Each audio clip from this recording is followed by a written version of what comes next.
Hello, everybody. Welcome to Microbrew, Milwaukee Brewers chatter from the Milwaukee Journal Sentinel. Well, we've got a World Series. If you're into that sort of thing, it'll be the Los Angeles Dodgers against the New York Yankees. Great. The two best programs in the world. Now, full disclosure, as we're recording this, the Dodgers and the Mets are still playing, but they're up 4-1.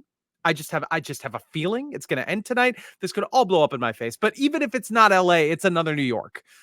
It's gross. My name is JR Radcliffe, trending sports reporter for the Milwaukee Journal Sentinel, and I'm joined by my colleague Curt Hogg, Milwaukee Brewers reporter for the Milwaukee Journal Sentinel. We are going to discuss a few things. Curt has RC Cola tonight. That's one of your staples. That's your brand. The crown, the royal crown. It's beautiful. What I deserve. Curt is growing a mustache, which is why this episode is definitely going to go on YouTube, because you have to see what's happening in the off season. Things got weird real fast. Few things that we want to touch on today. We have not spoken since the Brewers postseason presser. There was really not much to talk about there, but we'll at least address it briefly. We could talk about the Mets, how they continue to keep rolling after they dispatched the Brewers, which we have talked about, and then some free agent names to ponder. We've got some names that we're going to throw around that we're going to think about this offseason, which will begin sooner than you know. Also, some questions we have, and by that I mean things that we're still a little confused about when it comes to the Milwaukee Brewers of 2024. And the reason we're asking them is because it might shed some light on what they do in the future or why they reacted the way they did in the past. All of it is connected. But Curt, you know where we're going to start is with Jake Cousins, New York Yankees relief pitcher. Jake Cousins. Right. That's just right. Got some justice, high leverage innings. Justice. That's right. High leverage innings in a elimination. Well, no, not an elimination game, but a clinching game for the New York Yankees as they defeated the Guardians in 5 games. Very entertaining series as 5-game series go, but the Gotham Behemoth powerhouse won. They're going to go to the World Series. Very exciting for people who celebrate such things. I just want to, Jake Cousins, man, what happened there? Why is he not a Milwaukee Brewer? He is perfect for the Milwaukee Brewers. I know he was dinged up. I just want to look back in time a little bit.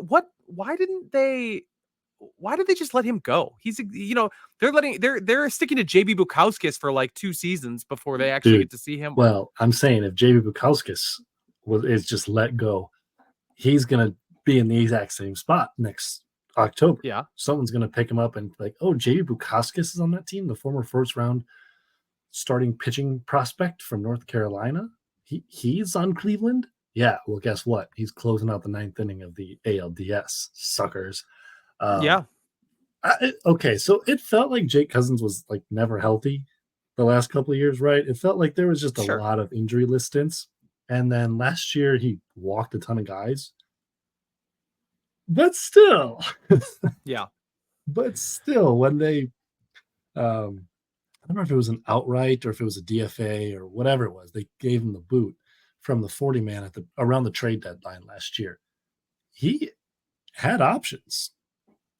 At least he was using his last option, maybe.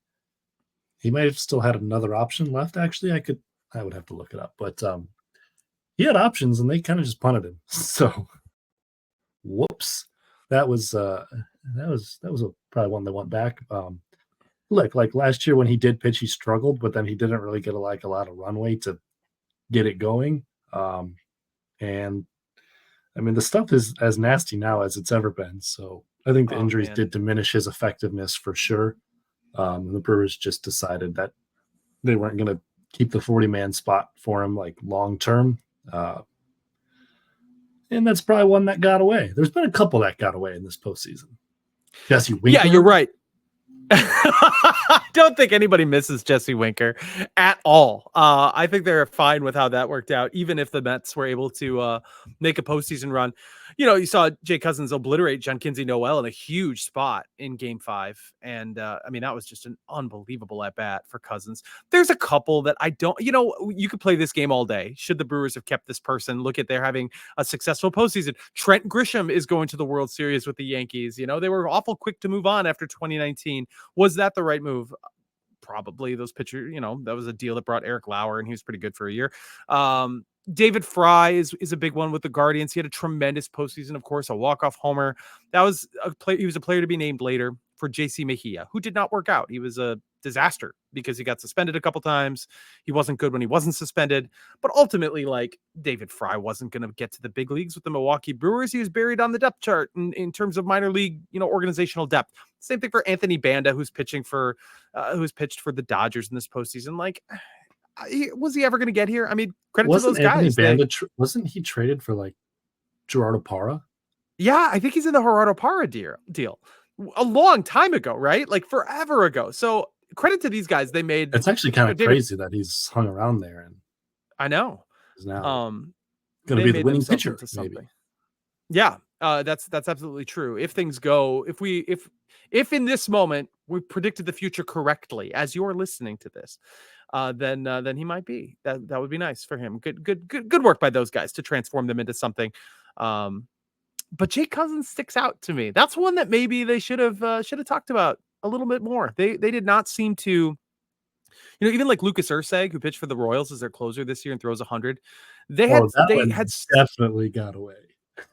They had so little intention of bringing him up. They essentially released him because they knew he could get a job with Oakland. It's like, you know what, kid, you're a nice kid. Totally, it's cash. They absolutely had no interest in him, and they were like, you know what, great story, good kid, good soldier, whatever. We're gonna release you to give you that chance to go to Oakland. And then not only did he do that, but you don't do that in the like May of a minor league season. No, unless you're certain that the guy's just not gonna pitch for you. Like, yeah, you can. It's still a nice thing to do. Give a guy a chance somewhere else. Like, great, yeah, they gave him a chance in Oakland after he re-upped with the Brewers.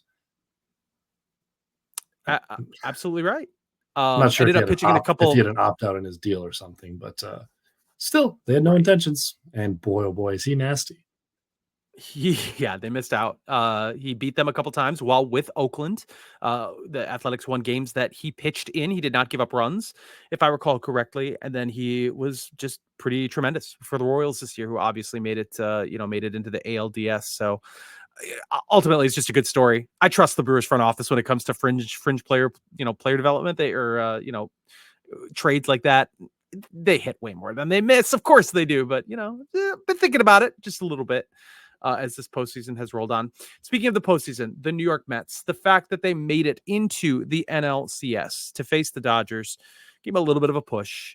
What does that soften the blow? They pretty much took care of the Phillies. They really were on a hot streak. Now they're going to, again, as we project the future, they're going to end the run of teams that beat the Milwaukee Brewers and make it to the World Series. They're going to be the first team in baseball history to beat the Brewers in the postseason and not go all the way to the World Series.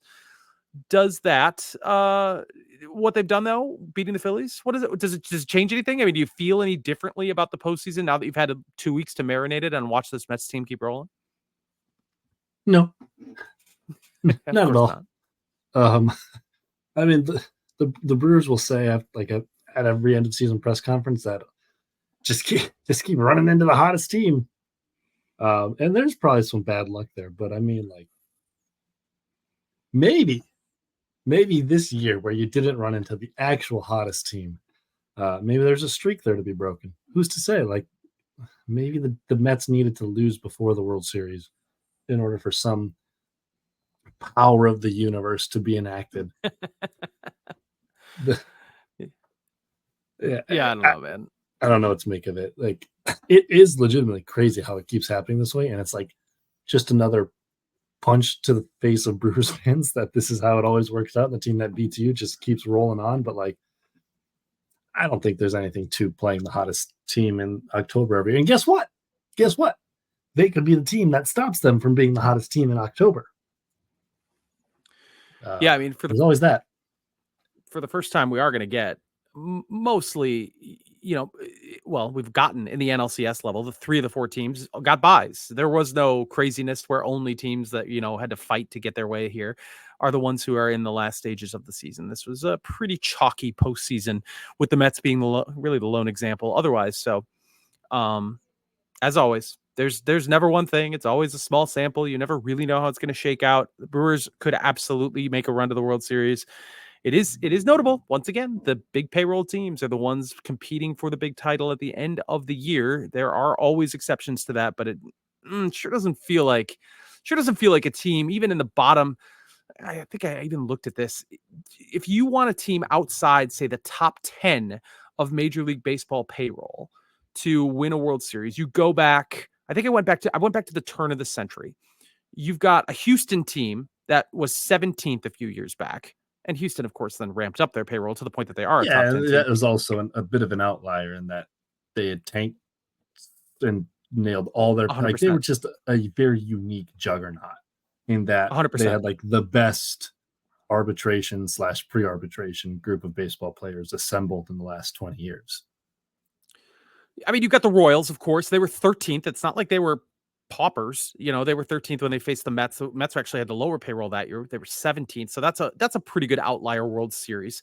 Philadelphia, when they beat the Brewers in 2008, they were 12th. I mean, I've got an 11th, a 12th. The White Sox were 13th. The Marlins were 25th. The Marlins are the one example in the past 25 years, or since 2000. They're the one example of a team outside the bottom or the top half of payroll. The Angels were right there at 15, and I'm not counting a Los Angeles team. I'm just not going to do it.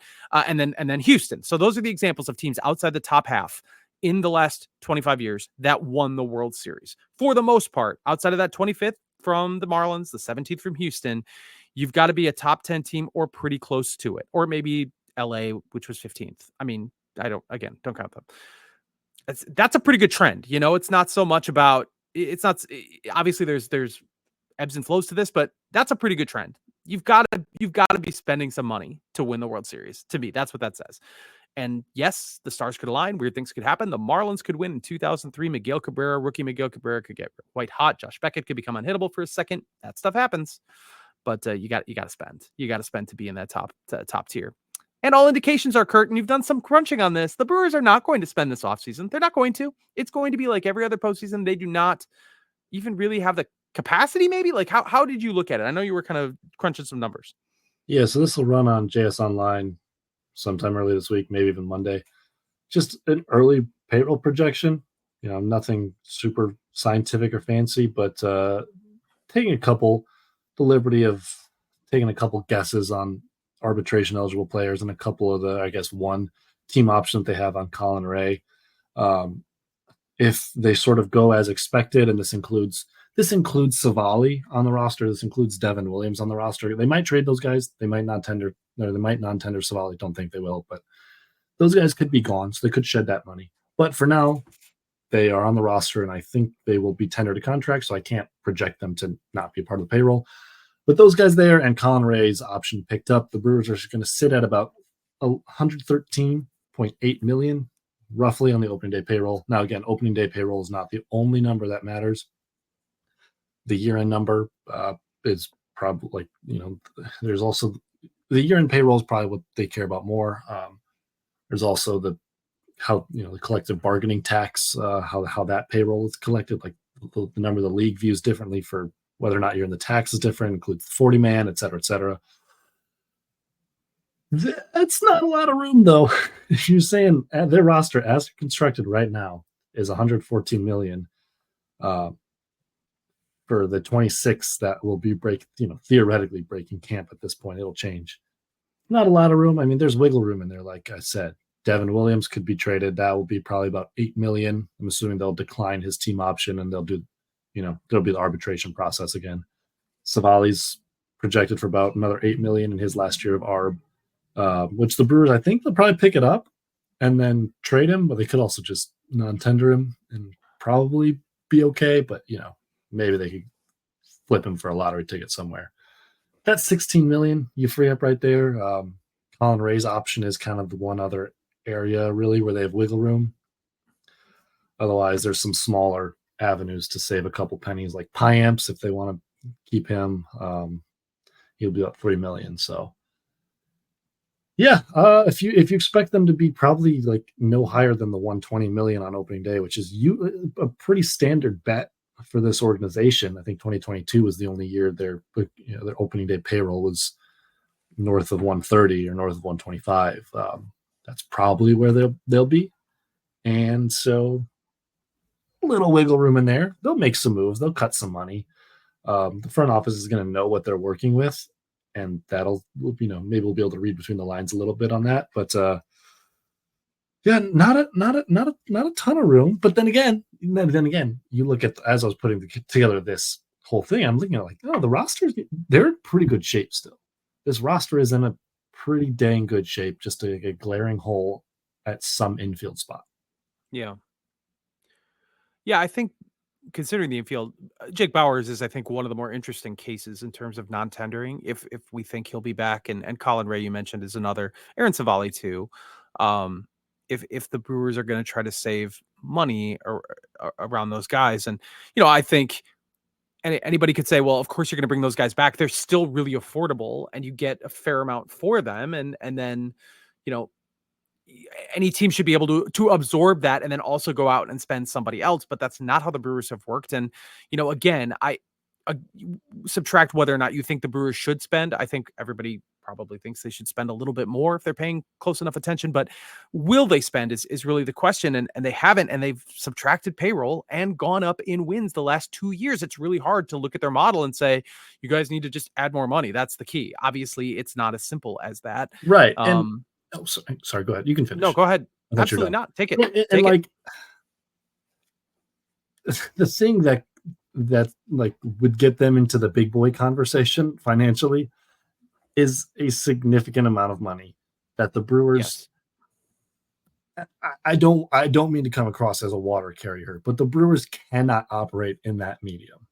Not unless they have a Steve Cohen who's just willing to like bankroll this and take like lots of personal loss on the front end. Now, of course, the franchise valuation has shot up, and so you could argue, just take that loss, and then you've still got this asset that is increasing in value significantly, and you have more money than the two of us combined by a couple pennies. Oh yeah. So I'm not trying to just take the side of the Brewers are poor, they can't spend money. It's just a non-starter to ever think they'll be in there, like even with the Cubs. That's just not going to happen. It's the reality of their situation. So if you're not going up into that tier, and when we're talking about that tier, that's what we're talking about when we look at the last 25 years of the World Series, last 30 years of the World Series. Like those are the teams that win it. The Rangers, the Dodgers, the Yankees this year. Like it's usually those teams in the top 10, and sometimes a little bit lower than that. Like if that's how you're going to view it, as like those are the teams that seem to win it every year, the Brewers are not going to be in that spot. And then it's just a debate of like how, like, then what's the ceiling? What's the ceiling, and what's the ceiling relative to being smart and being wise when you've proven that sort of their team building approach works, at least in the regular season. This sort of just gets to there's a lot of nuance in this conversation, so we're not going to be able to address the whole thing right now, unless we want to do this for the whole podcast. Maybe we do. Well, we do have to get to names. We do have to get to names. I think it's like okay, the Brewers could go get the Rhys Hoskins signing was a great, on paper, a good move. Made sense. We advocated for it. We praised it when it happened. It was a good signing, and those are the shots you take. But sometimes, JR, like if you're not operating at the top of the Juan Soto, the Corbin Burns level free agency, you're taking on a lot more risk with these players. Look at the Reds. I mean, that's like the whole Reds story of their spending, is every once in a while they try to open up the pocketbooks and they just sign bad players. Now, the Brewers are smarter than the Reds are. They have a much better operation, but sometimes, if you're putting, more shots at the $15 million a year guys, you're going to miss out. And that can be costly when Rhys Hoskins is a below replacement level player, and then you're stuck with him for a sixth of your payroll the next year. Yeah, I mean, that's example is exactly right. There's two examples that come to mind. Rhys Hoskins, you could say after a year it was a bad signing. You could pray that he get better, that fully a year and a half or whatever removed from the surgery, that he's better in the second year. But I think it's fair to look at his decline over the last couple of years, including before he was injured, and say it's not going to get a whole lot better. It was a bad signing. A lot of teams could just move on. They could eat it.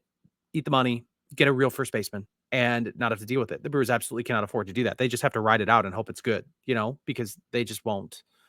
They just won't spend beyond the strata that they're at right now.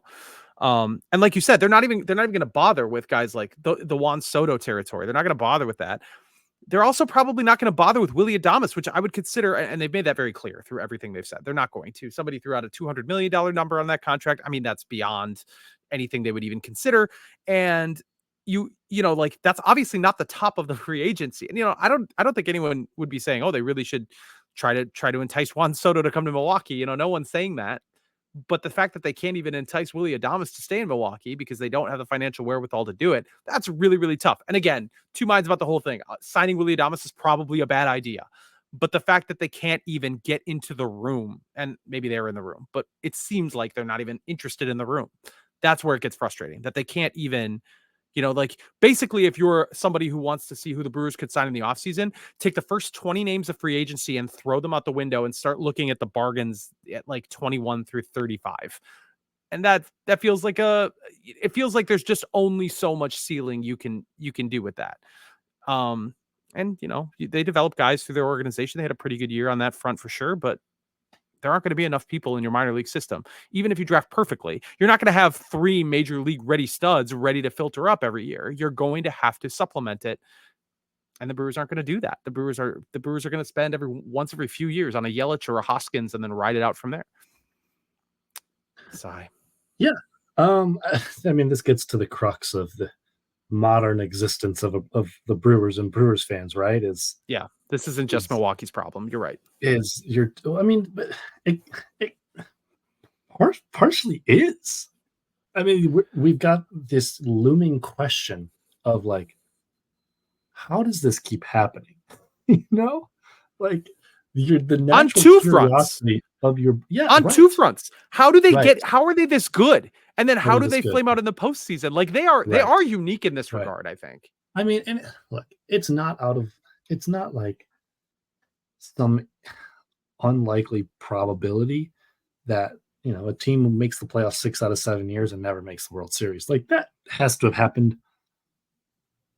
I don't know what 6 or 7 years, but that's happened, I'm sure, all the time. The wild card era since they went to 4 teams.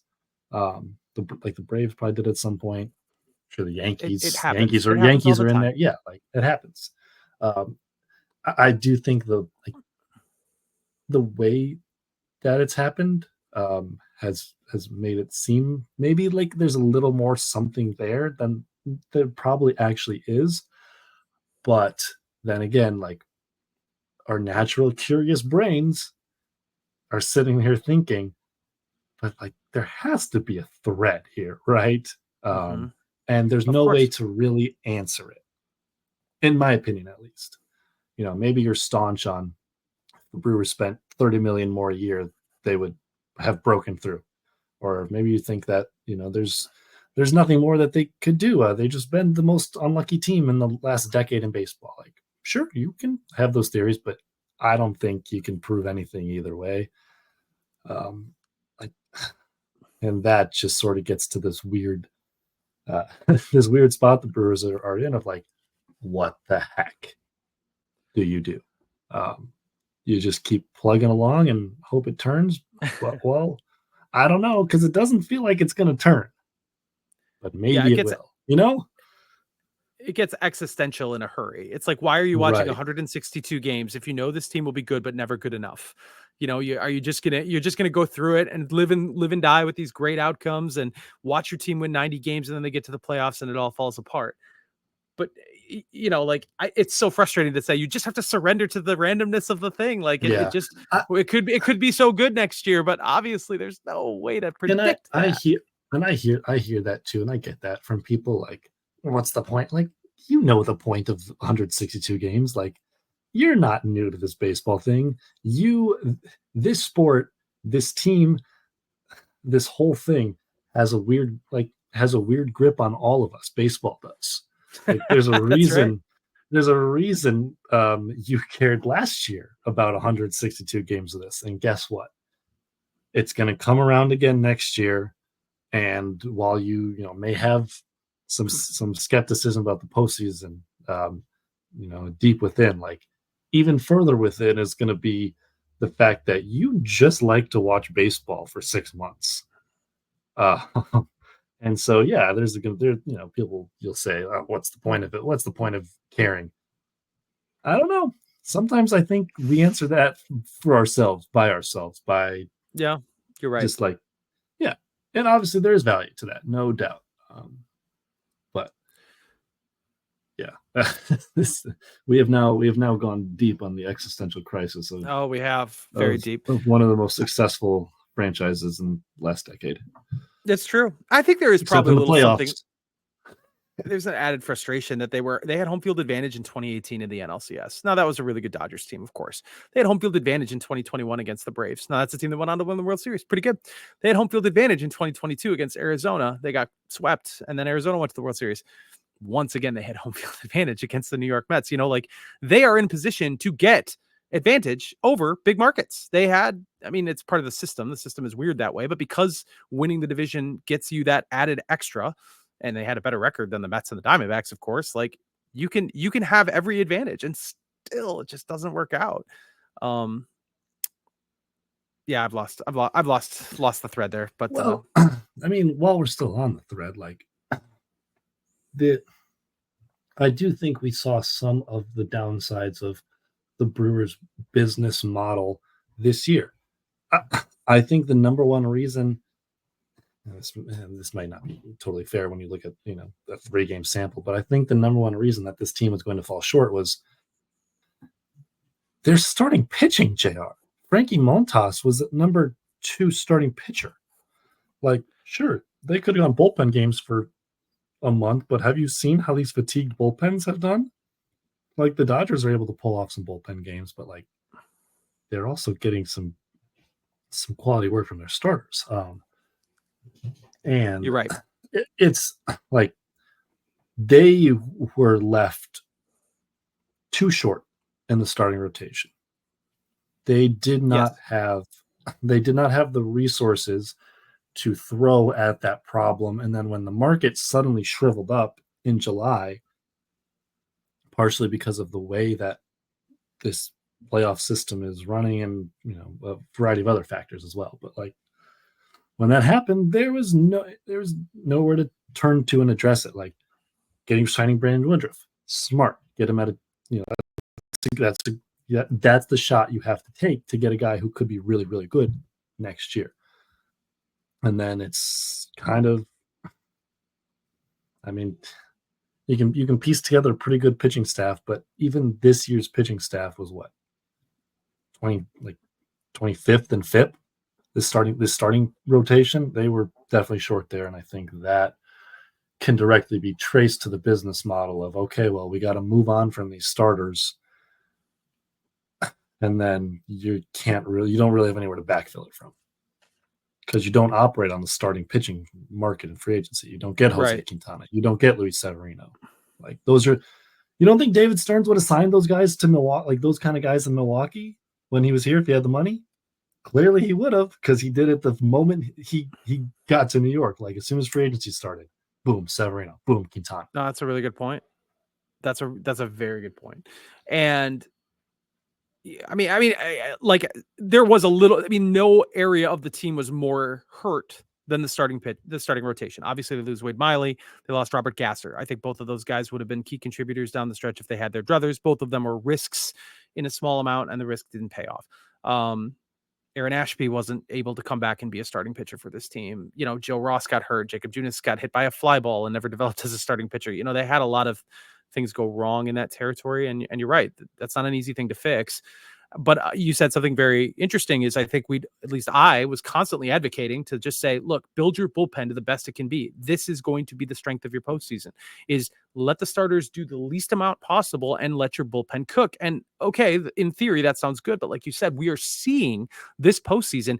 Every team is thinking that. Every team, especially the Dodgers, who have no starters, and granted it's worked out for them, but every team is pulling their pitcher after 3 innings, 4 innings, sometimes when they're still doing quite well, and then letting the bullpen go to it. And you've seen the bullpens really struggle. Even some of the obviously Emmanuel Clase is the best example. he just got hit a lot over and over and over. Like, he was out of gas. I mean, he was still throwing 100 miles an hour. I don't know how out of gas he really was, but it's, against a good team that gets to see you now a few times, multiple times in a row, the effect is not as strong. You're seeing in practice that it is better to maybe have a guy that can work 7 innings in one game as opposed to a flamethrower who can work 1 inning in 3 out of 4 in the playoffs. So I might have been wrong about that. I have to reevaluate a little bit. I have a little more about this. Okay, I was saying, just to put a bow on it, this goes back to the whole, gets to the core of this whole conversation with the Brewers. There's no formula to pull this out in October. Correct. It's just not a thing. And maybe the Dodgers breaking through this year and winning it all would instill some optimism, perhaps. I mean, it's totally different teams and markets and the way they can go about it. Like, Ohtani ain't walking through that door, but still, that's another team that has been in the same spot as you every single year and has come up short. Like, they've failed time and time again. So maybe they keep taking their bites at it. And wow, you did not mean to say that, did you? That was a Freudian slip. Maybe it's because I'm watching the Mets on my other half of the screen right now. You're thinking about the Big Apple. Like the Guardians, if they had pulled it off against the Yankees, I think that would have probably instilled some optimism too. That hey, absolutely, these guys aren't that good. Look at this. They have a lower payroll than the Brewers. Than the Brewers. Tanner Bybee's their ace. Yeah, I mean, in a small series, of course, nothing really matters. But you look at that and you see, well, they finally met their match. They could not. They did everything they could, but they could not overcome. The team that had star sluggers like Juan Soto, Aaron Judge, and Giancarlo Stanton. Let's throw him in as well. No one team can afford to pay those 3 guys all at once. Except the teams in the top tier. Yeah. And I mean, the other thing is we don't need to get to this for a million years, but you can afford to eat Giancarlo Stanton's contract for those years. 100%. And let it be awesome in the playoffs again. Yeah. Or the dead money that the Mets can take on. That's he's their Rhys Hoskins. He's their Rhys Hoskins. The Brewers cannot pay someone to take Rhys Hoskins and then get a nice little prospect back. That's correct. You're absolutely. They just can't do it. All right. Before we get to some of these questions, which I want to close the show with, the names, and then we can even start with anything you heard from the postseason press conference that you think caught your attention. I mean, it's a couple weeks ago now. I don't even really remember anything noteworthy. Do you remember anything that gives you any insight into how they operated or how they might operate going forward? No. Is that bad journalism? Is that bad reporting? Okay, well, first off, I wasn't there. Oh, okay. Well, I did the Zoom with Pat Murphy, but I was otherwise occupied that morning, so I wasn't there for Matt Arnold's. I mean, understandably, they want to highlight the fact that this was a good season for them in terms of expectations versus output. Sure. Nobody's thinking like that right now, at least in Brewers fandom, but it is a really important thing to underscore for sure. I think maybe what stands out is what isn't said sometimes. And look, the Brewers want to win as bad as everyone else that likes the Brewers does. The owner does too. I feel like I have to point that out sometimes. The owner really wants to win. Yeah, just as bad as you guys. Probably. For the most part. Yeah. There's a lot of financial investment here. So yeah. I just don't think it's always publicly approached that way. Like, no one's asking you to declare the season a failure. That question was not straw man. Everyone knows that it doesn't have, I can contain multitudes. I can say the season was a success and the playoffs were another ultimate disappointment. And probably it doesn't change anything in the grand scheme, right? Relate to the fans more about how this is a playoff failure. That's not going to change a thing. No, we just don't hear a lot of after the year's done, after these eliminations happen. For instance, okay, various trains of thoughts, all from the same station here. But after Game 3 against the Mets, I asked Pat Murphy if you can, this is 5 straight playoff exits, first round playoff exits. I don't know if you can, but how do you put that string of results, that disappointment into words? And the answer sort of revolved around focusing on, I choose to focus on the fact that we are doing it, that we're in the playoffs as a small market team, and we should get credit for that. And the Brewers do get credit for that. They get a lot of credit for it. For 6 months every season, people realize, oh yeah, this team runs a really, really good operation. But ultimately, like, there is something else that really matters here, and the Brewers have not achieved it. They have not come close to achieving it. And that's not necessarily an indictment on them, as we've talked about ad nauseum. Sometimes crap happens in the baseball playoffs and you're on the wrong side of it. But after 5 straight years of it, like, I don't know, that would really gnaw at me. And I would just come out and say, yeah, this freaking stinks. I'm sick of it. So I don't know. That's really not all that. It doesn't change anything, but that's probably what stands out, is that we don't really hear that a ton. I do think Murphy said it in advance of Game 3, where he said, "We're so it's so great that we're here, but at the same time, I know that we're going to be judged on what happens tomorrow." And that might have been so that might have been after Game 2 when they won. But I remember him saying that. It's like, okay, cool. He's got that. He has that awareness, and obviously it's to the Brewers' best interest to showcase the best attributes of their program, that things are going really well, or try to convince that we're moving in the right direction, because they do have to sell tickets. They do have to give some idea to the, sell the idea to the fans that things have gone very, very well. And they have. Like, they you're not going, if you have a good product, you're not going to stand up and say, well, it's defective in this. It's not the best for this one thing. We got to focus on all the things it's good at, like the shoes I'm wearing right now are the most comfortable things I've ever had. One of my colleagues at the Journal Sentinel described them as oversized socks. That is what they look like. They are not fashion forward at all. Are they Slippy Jerry's? No, they're like foreign or something. I got them on Amazon, which I don't even know why I did that. I never do that. I never buy shoes online, but I bought these online because they're really hard to find wide shoes. My feet are very stupid shaped, and I bought wide fashion shoes. Game, your fashion game, JR. People sleep on it. People sleep on it because it puts them to sleep. My fashion game is horrendous. No. Let's tell the people about your polo rotation. I've got like 6. It's fire. I got like a 6 to 7 polo rotation. They are all the same type of shirt, designed to make fat people look not quite as fat. I wear jeans with the polos, whether I'm doing work or going into the office or going to my kid's soccer game. That's the attire. And then I got these oversized socks that are shoes. I don't care if the shoes are like fashionable or whatever. I want comfortable shoes because you're standing a lot. And when you're portly, you don't want to be standing a lot. It's bad for your back. So they got to be comfy. And that's it. The biggest question I have fashion-wise is, do I or do I not button the second button? Because sometimes the shirts are such that it's a challenge where if you button the second button, you look like a priest. But if you unbutton the second button, it looks like you're a pool boy. So you really have to figure out the happy medium. Am I pool boy or am I priest? That's the only conversation I have with myself every day. Otherwise, it's which polo shirt is clean. That's what I go with, Curt. The freedom of not having to worry about anything else. I need a t-shirt that says, am I pool boy or am I the priest? Wow. Did we have names we wanted to throw out? Free agent names? Contests? I don't know.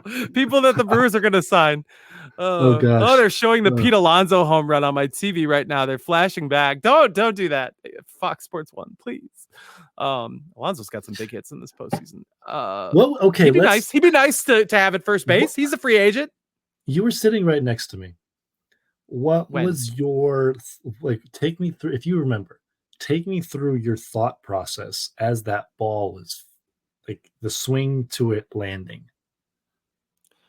Anytime somebody hits a ball that I think is gone off the bat, I will look down. I will look away, especially if I don't want it to be a home run, because obviously at this point the stories are written. We're preparing some stuff. I don't want that to be a home run. No one does. No one wants that to go. Yeah, so my wife did. Okay. Nobody in that room wanted it to go. She did not want me to go to Philadelphia. So I looked down. Because I was like, if I look back up, maybe it'll just be off the wall, or like, God forbid, caught. Not God forbid, like that would be great. There are so many times where a ball was hit that I thought, that's probably gone, and a Brewers outfielder got to it. So there is that thought in my head that I think South Frelick can get that ball too. but I think it's probably gone. And then I looked up, and it did not look to me at that point that it would actually be gone. I think Sal Frelick, I think it's off the wall. There's a chance he catches it, but I think it's off the wall, and I think the Brewers will still be safe here. And then you said he got it. You're sitting next to me, and you probably don't even remember saying it. He's like, he got it. And I was, at that point, when those words came out of your mouth, it's like, oh, he did. He did get it. That's gone. And then it crawls out of the stadium, and I felt the air just sucking all the energy out of the room. You could just feel it as the Mets players are like spilling out of the dugout, and it's like everything just broke. Then you assume there's no way they're going to win at that point. You assume it's over. Good times, great times. Love revisiting. Glad I asked you that. I do remember saying that, and then I also remember there was like a very split second after it where I thought I knew it was over. But I thought, and my mind raced back to Frelick's catch in Arizona. I thought he might be tracking it because he didn't hit it that well. Right. But he was tracking it, but there was a fence there. Yeah, that short porch, that club area makes the difference in this case.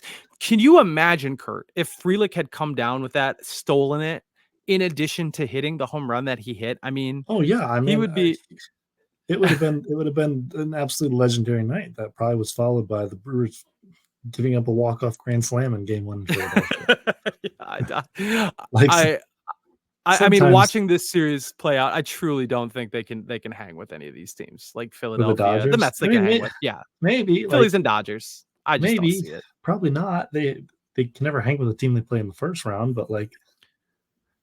The thing about that 3-game series is you don't need a starting pitcher at all. You don't need any of them. But you do once things expand, and I don't think they had that guy.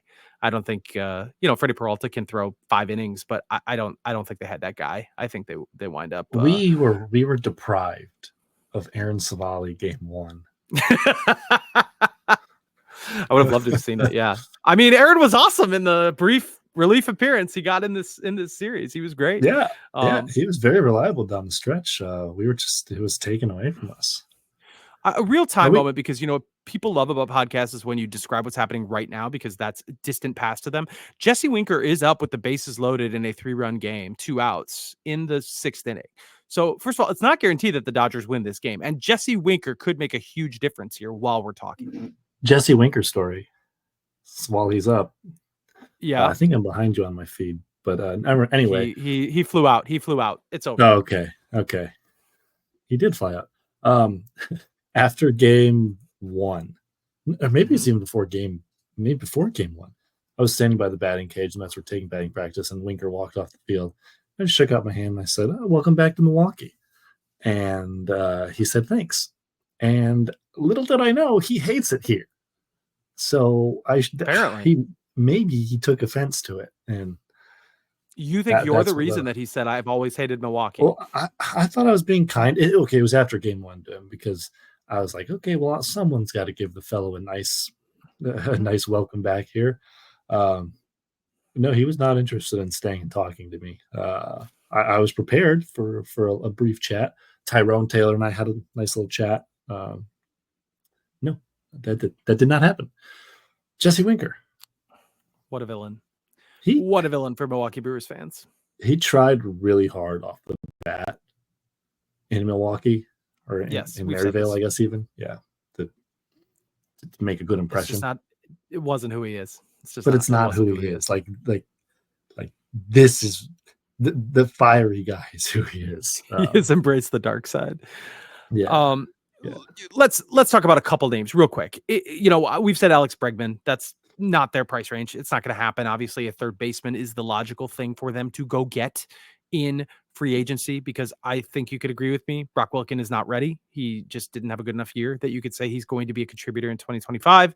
Luke Adams is super young. We're a long way from that. They got a couple other options, but nothing that's, Oliver Dunn comes to mind. Nobody that you're thinking that guy can be a third baseman for a playoff team. So is there anyone out there that you think, and maybe it's not even third base, maybe it's shortstop, or maybe it's, I don't know, a starting pitcher. Is there anyone that has caught your mind as you've looked at this field of free agents? There have been some. This is good podcasting too. You're looking it up right now. I thought you had this We've talked a information. little bit about this. There have been a couple interesting guys, not really like on the free agent market necessarily. Like Eugenio Suarez is probably the name Yes. that the Brewers could be in that range for. If the Diamondbacks, who are theoretically, like it seems like ownership there is going to be cheap. I mean, they tried bullying Jordan Montgomery to not picking up his player option. Like, very funny, by the way, to go on Yeah. record and say, I made a mistake signing that guy who is under contract for our team next year. Incredible gambit. Yeah. So maybe they'll pinch pennies, and then Suarez is a guy there. Otherwise, I mean, you could go at any of the 3 non-first base infield spots, really, and get a guy, and then just mix and match around. If Arizona's willing to burn money, I think bounce back Jordan Montgomery is not a terrible idea. Like, I think ultimately they end up getting you mix and match a little bit, but like Brandon Lau, or is it Lowe? I don't know. I never know which one he is. I never either. No.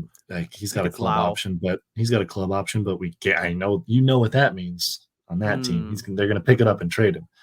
That's correct. So maybe they're like, who knows? Maybe Kyle Farmer works his way to Milwaukee as like, platoon guy. Like that's probably what we're talking about. Or you go to the trade market. Ryan McMahon would make a lot of sense. That's your guy, Ryan McMahon. There's got to be a couple more options I can't think of off the top of my head that would make sense, because it doesn't have to be a third baseman. Like Joey Ortiz can just stay at third base. That's fine. That is an option if you want to go get a shortstop. So the problem is like the secondary and tertiary market at those positions is not great. Nope, real weak.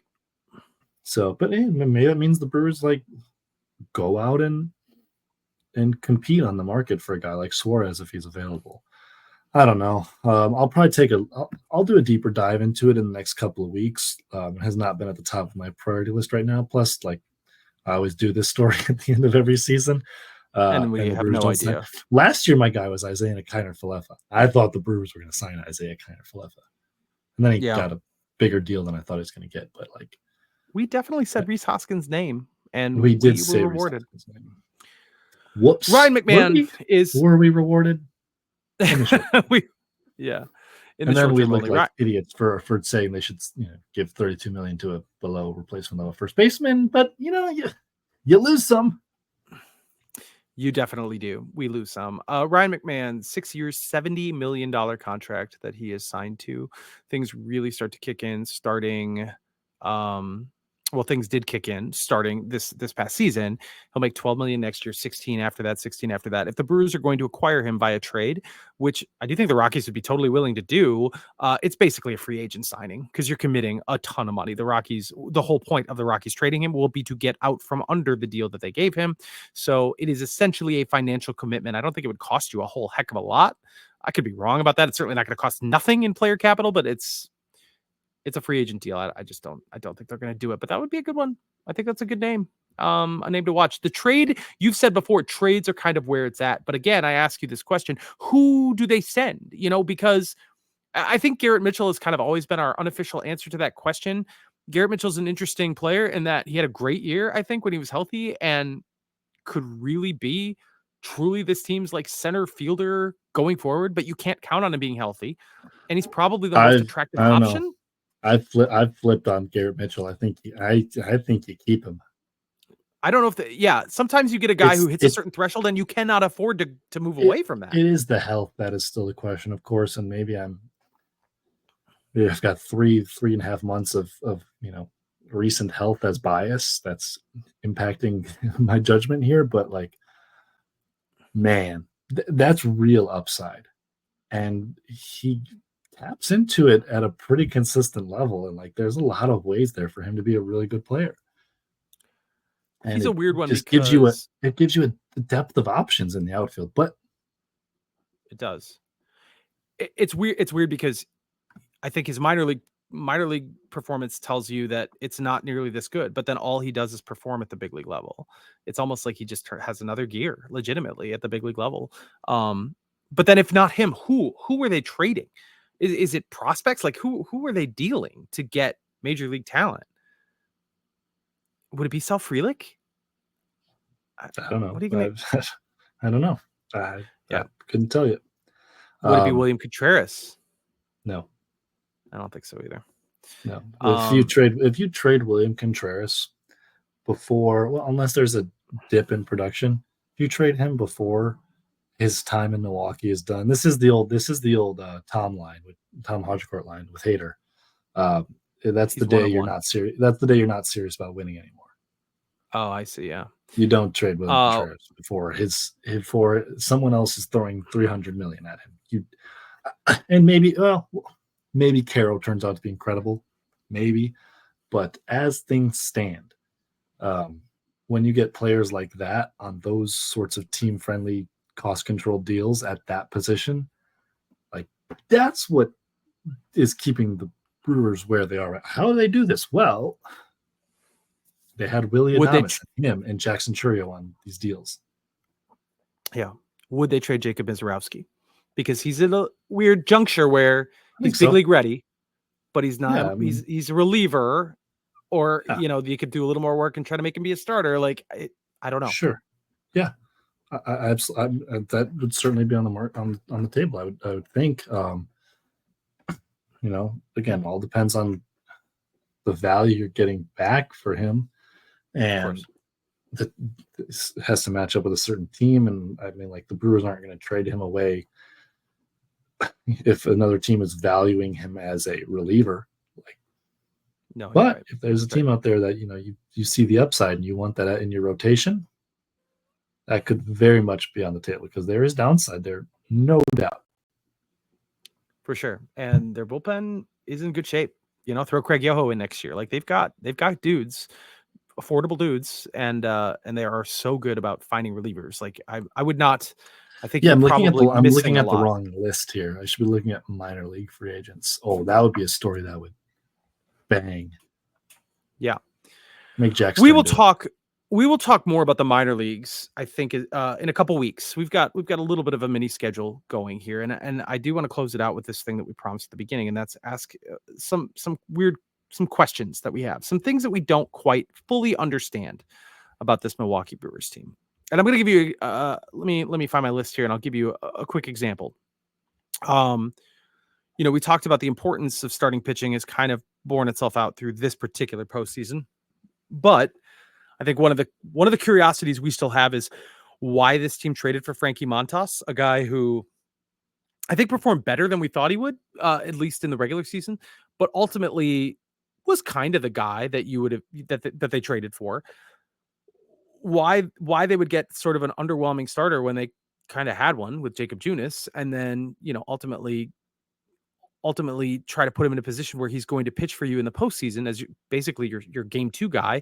And then he doesn't even make it, he doesn't really even throw that long. So basically he's just one more reliever who's a little bit higher volume than the average. What was it about Frankie Montas that made sense at the time? And also like, maybe I'm wrong. Maybe it paid off more than I realize, or maybe it's, maybe it tells us something about what they're trying to do or what they might do in the future. Like, I don't know. Give me your thoughts on that one. Yeah, I mean, look, the underlying tone beneath all of this was some concerns about Junis's health, his shoulder, and his ability to go deep in the games to start. Like he was not starting in a time when the Brewers had no starters and they needed someone to start. They kind of just threw that idea out the window. So you kind of learn what you need to know from that a little bit. But I mean, JR, you and I talked about this when the trade first went down. Didn't make sense to us. Are we sure Jacob Junis isn't a better position pitcher for your playoff roster? I'm going to read you. He would have been. Okay. 41 innings, 2.85 ERA, 3.24 FIP. That's good numbers. 7 strikeouts per 9, 0.7 walks per 9. So it doesn't strike people out, but doesn't walk them either. That's what Jacob Junis did with the Reds. That's now, granted, he threw 16 fewer innings than Frankie Montas, but also only 16 fewer innings than Frankie Montas, who had a 4.55 ERA, .435 FIP with the Brewers. Did strike out 11 per 9. Like the other underlying thing here is the Brewers liked his stuff better, and they saw that they could get more out of him, and they did get more out of him, but not a ton. His ERA was still 4.55. Like that wasn't much better than it was when he was with the Reds. And also, do we forget there's a little bit better defense being played in Milwaukee? So, like they ultimately didn't get that much more out of Frankie. Maybe in the strikeout stuff, and like you extrapolate that over a longer tenure, it would have looked better. But also, Junas's peripherals were better. So, yeah, it was a move that we certainly questioned at the time in terms of, okay, like I guess it kind of helps you get to the finish line, but like you're going to win the division, and then is Frankie Montas the guy for you in the playoffs starting? And now then again, Jacob June is probably not the guy I want getting the ball game to either, but yeah, that's certainly one question that we didn't fully understand at the time. The move, getting rid of Junis made sense from a money standpoint as well, but I don't think either of us loved it at the time. And I'm having brought up Weimer, who, goodness gracious, was I wrong about that guy? It would seem like the reports on his, like the makeup stuff, have not been glowing from Milwaukee after the trade, but like that part isn't even kind of in the calculation here. So yeah, that's a good question to bring up. Yeah, I realized Joey Weimer was, I guess, a distressed asset in how he had played really the second half of last season, and then through even in the minor leagues this season. We're talking about a guy who could play big league center field, though. Like, if you want to think of him as an asset, as a trade chip, you'd like to think he would have had more value than as a throw-in, a guy that we're not even talking about.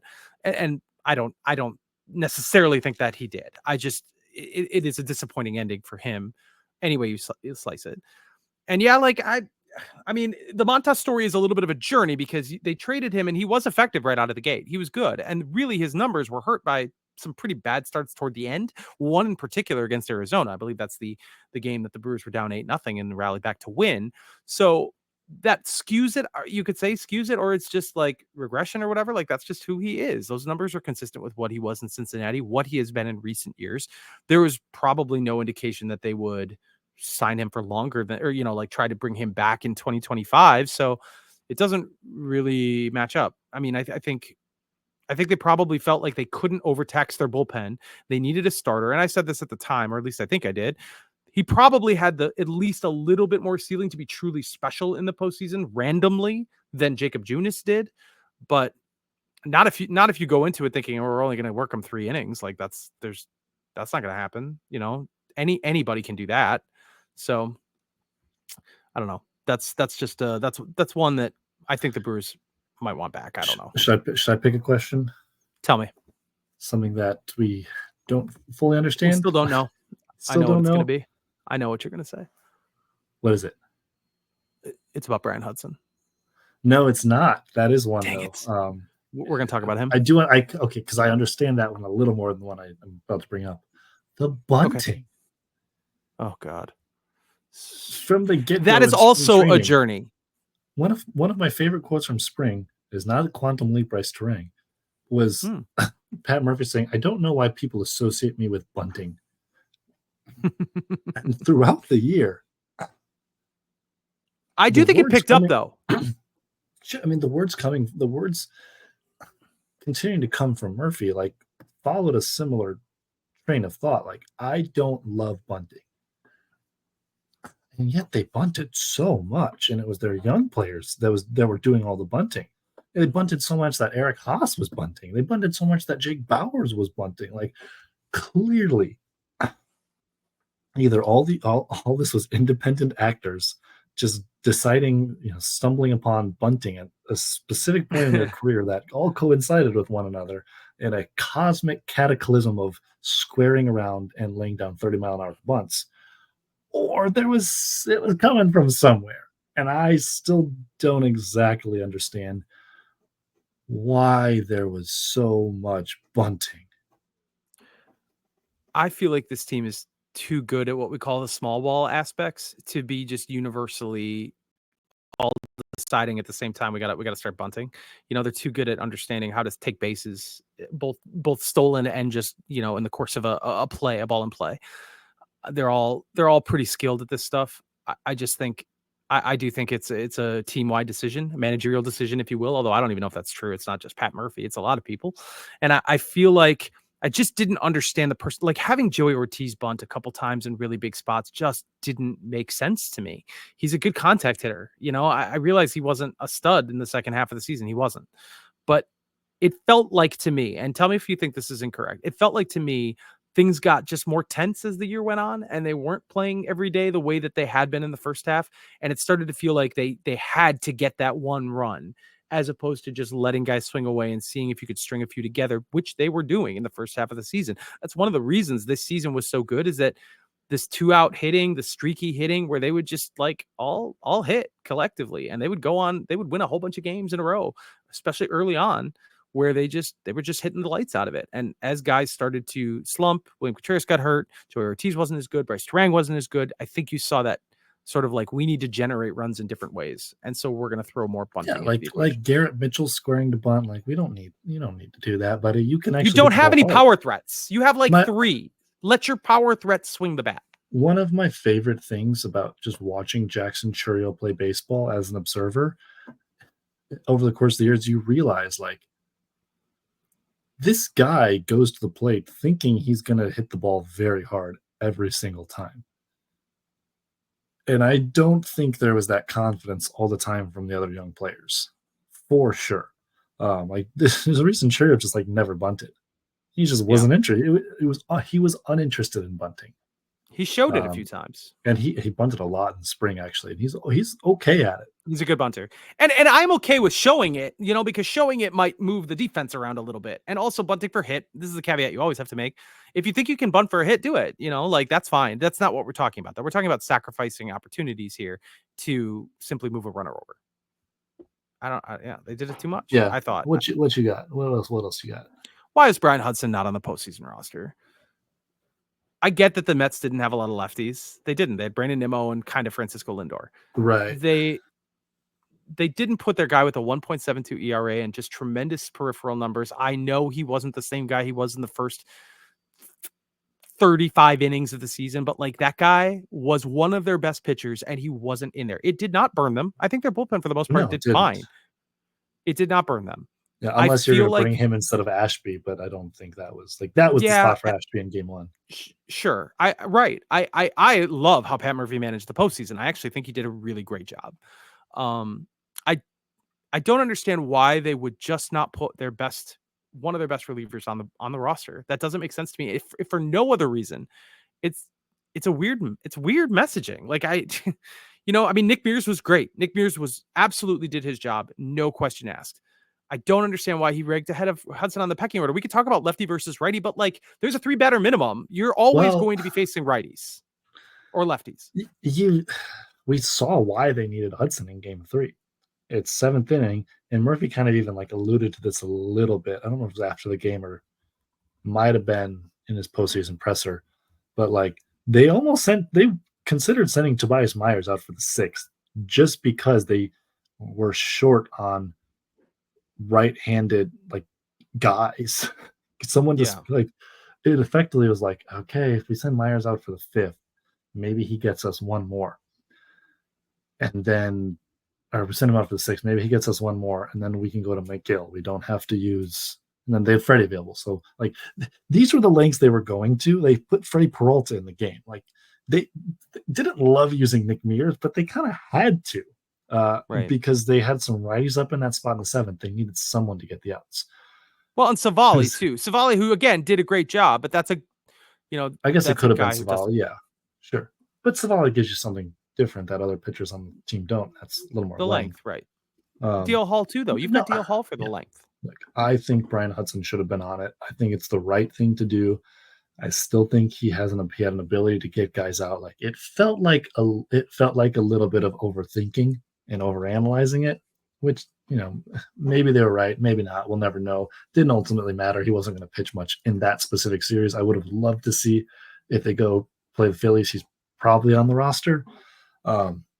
But also they carried 14 position players, and it was exactly what we expected going in. It's like, when are you going to lift any of these guys? Jake And they Bauers is going didn't. to pinch hit. Jake Bauers will pinch hit. Or Okay, so like that if worked Mitchell's out. the DH, and they go to a lefty, he'll pinch hit Gary. But That's there were it. 3 position players, and I could be wrong about this, but I'm thinking Isaac Collins, Andre Monasterio, Eric Haas, who saw 0 action in these 3 games. Is that correct? So if those 3 guys didn't play, you could have. I mean, obviously, hindsight is 2020, but you played 3 games and didn't use 3 position players. One of them could have been a one more reliever, right? Could have been Brian Hudson. Yeah, absolutely. Absolutely. There was maybe some pinch running spots down the stretch, but yeah. Again, didn't matter. But I just, like, on a human level, you kind of feel for the guy a little bit too, right? That's part of it. Yeah. All right. What's your next question? My next question is, why did they play ABBA in like the 6th inning for a sing-along in game 2? No, I'm joking, but I'm not. Like, if you were there, it was really awkward. Like, the lady who was doing the sing-along did not know it, and it was the Brewers were losing, and it was like, oh no, this is how it's gonna go. It This felt like a lady not disaster. knowing Was it Dancing Dancing Queen. Queen? Yeah. It was Dancing Queen, and she was supposed to sing along with it, and clearly did not know it. And I was like, why is this the song? Oh, this is disastrous. Anyway, no, Deeply awkward. JR goes. It you're gonna love this. It goes back to Jacob Mizorowski. Oh, okay. Wait, Dancing Another Queen one- goes back to Jacob Mizorowski? No, Or but unrelated thoughts? all roads on this podcast lead to Jacob Mizorowski. Sure do. Look. Again, the underlying tone here is you and I wanted to see the fun Cadillac. Yes, but Wanted also to I thought he was legitimately give one it of their a try, best relievers. but thought it could have been really impactful, not only in that series, but as the playoffs went on. And we just talked about it. Well, you didn't have a lot of like right-handed guys. Like, here's one, and we've gone over some of the reasons why they didn't do that, and the 40-man spot, and all of that, and sure, whatever. But I thought it would have been fun. I thought it would have been fun. And again, like I just said, I didn't just think it'd be fun. I thought he was legitimately one of their best guys. Now we will revisit some of the reasons why it probably didn't happen. I don't think it was because he wasn't ready yet. I think they were in a situation where they felt like they just had a flood of relief pitchers and they could afford not to bring him up. And bringing him up puts him on the 40-man roster, and that makes it a little more complicated in the offseason. Now, I personally believe in my heart that he will be on the roster on opening day. And it doesn't really matter if he's on the offseason 40-man or not, because he's going to need to take up a 40-man spot when 2025, when they break camp. But it's also possible that he's not. If they say, look, we want him to be a starter, and if we want him to be a starter, we don't want to have him added to the 40-man, do a little bit of relief work, and then go back to the minors for the first 3 months of the season to really hone that starting thing. I could see that being their position, and that actually does make some sense. Don't burn him now, forcing, limiting what you can do flexibility wise in the winter, because you need, you may want to still nourish him as a starter. That 40-man spot in the winter does carry value. I mean, there's going to be guys that the Brewers are interested in picking up, and they won't have a ton of room. That's understandable. I just think you're in the playoffs, man. Go have some fun with it. For sure. Bring out the Cadillac. Sure. Yeah, I think that's the other side of it. I mean, for crying out loud, take your bite of the apple, the full bite of the apple, not just some of it. When there's other opportunities to really bolster what you have. Again, the best part of your team was your bullpen, but it was a crowded house. It was really difficult to find runway for, to find space for relief pitchers. They had a lot of them. They had a lot of really good options. Brian Hudson didn't make the postseason roster. We just talked about that, so it's tough. I have at least 2 more questions. Going back to ABBA. Why do they keep doing the rally towel thing? It has really been proven, I feel like, that it softens. Yeah. Did they have rally towels in game 3? They did. They did. Look, well, also, like, that was the loudest I've heard that stadium. It was the best crowd I've ever been a part of. Yeah. So, like, South Felix Homer blew the roof off the dang thing. So it's again, inconsequential, but don't just, I think it's like the same stock of towels. If you're a fan and you go to all these games and you have the towels, please let me know. Because I don't pay total attention to it, but I feel like some of the towels are just like have been in stock, and they are recycling them through, or they just have them and like, well, we got to use them. I don't know what you do. Like t-shirts isn't really a baseball thing, but I don't know. No more towels. Just don't do that. No more towels. I think they probably just want something that looks different. You know, when you take photos of it, it's like, this is playoff baseball. This is not a regular season game. And that certainly visually looks good. I just think it inhibits the volume, the attitude, you know, all of it. Everybody's so worried about waving those things around. That is a silent activity. That is not what you're looking for. I wish they would move on. I don't understand why they have not. Okay, my real question is the Jake Bauers DHing while Rhys Hoskins plays first base situation. Now, this has been explained. It's been explained because you are more likely to sub out Jake Bauers. He is a lesser hitter, and you want to give him the platoon advantage. So if it's a right-handed pitcher and it goes to a lefty, you want to take Jake Bauers out. You can't really do that with a designated hitter. You will lose the DH if you sub him out. Whereas if he is, I'm getting this backwards, aren't I? You are more likely to sub him out, and therefore you do not want him, because you do not have guys to play first base. It's not even about losing the DH. You don't have other options to play first base if Rhys Hoskins is already plugged in as the DH, because him moving over to first base would eliminate your DH position. You don't want to do that. I don't then build the roster differently. Like it is crazy to me that they would over and over and over have the lesser defensive first baseman in the game while the lesser hitter is designated hitting. In what scenario does that make sense? That is the opposite of sense. Rhys Hoskins is a designated hitter. Put him at designated hitter. I don't get it. When this whole thing was assembled, well, I think Pat Murphy just likes Hoskins at first base too. That's part of it. Even though he knows he's not as good as Bauers, but like when this roster was put together, I assumed it meant Gary Sanchez would play some first base. Me too. Like he would just have to platoon with Bauers there, like in game sometimes. And that really never happened. So they kind of just rolled out the way that it was all year. I don't get it. Build your roster differently. Don't have Jake Bauers on the team. Have a defensive guy who can hit better. I mean, obviously you would do that if you could, but and Jake Bauers had a great moment. It was fine. It's just, how can you have the lesser guy in the field and the lesser hitter at DH? How does that happen? There has to be more than just paperwork. Anyway, I have one more question for you, Curt. All right, finish it up. Why did they let William Contreras catch all year? It clearly like we're carrying 3 catchers the entire. They were carrying 3 catchers. 3 of them. They had 3 catchers on this roster. Oh, he was in decline. He declined. Now, it may have nothing to do with that. It probably has nothing to do with that. He's been banged up. Why? What are they doing here? What is this whole, like, we want to catch every day or play the field every day? That has been borne out. They tried that with Prince Fielder, and it was admirable, and it maybe shaved years off his career. Like, it doesn't get you anything. It just gets you burned out. I don't get it, Curt. Yeah.